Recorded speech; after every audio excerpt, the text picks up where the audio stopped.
નમસ્કાર, UD news ગુજરાતીના social media platform પર આપ સૌનું સ્વાગત છે।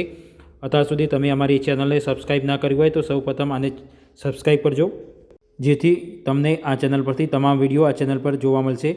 આજની વાત કરીએ તો આજે 11 માર્ચ 2024ના રોજ ઊંઝા માર્કેટયાર્ડમાં નવી 9000થી 10000 વરિયાળીની આવક નોંધાઈ હતી, જેમાં જે આબુ રોડથી ગ્રીન એક્સ્ટ્રા ગ્રીન વરિયાળી આવી રહી છે તેના બજારમાં બજાર હોય છે તે ટકેલું જોવા મળ્યું હતું। એમાં વધઘટ જોવા ના મળી હતી। તેમાં જે સુપર ગ્રીન આબુ રોડની વરિયાળી આવી રહી છે તેનો ભાવ 7000 રૂપિયાથી લઈ 7700 7800 રૂપિયા સુધી બોલાયો હતો।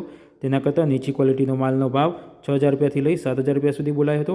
તેના કરતાં નીચી ક્વોલિટીના ભાવમાં 5000થી 6000 રૂપિયા ભાવ બોલાયો હતો। તેને કરતાં નીચી ક્વોલિટીનો ભાવ 4000થી 5000 રૂપિયા સુધી બોલાયો હતો। જ્યારે લોકલ જે વરિયાળી આવી રહી છે તેના બજારમાં આજરોજ નરમાસ જોવા મળી હતી। 25-30 રૂપિયા સુધીની નરમાસ જોવા મળી હતી, જેમાં બેસ્ટ ક્વોલિટી જે વરિયાળી આવી રહી છે તેનો ભાવ 3000થી 3800 રૂપિયા સુધી બોલાયો હતો। જ્યારે ચાલુ વરિયાળીનો ભાવ 1800થી 2223 રૂપિયા સુધી બોલાયો હતો।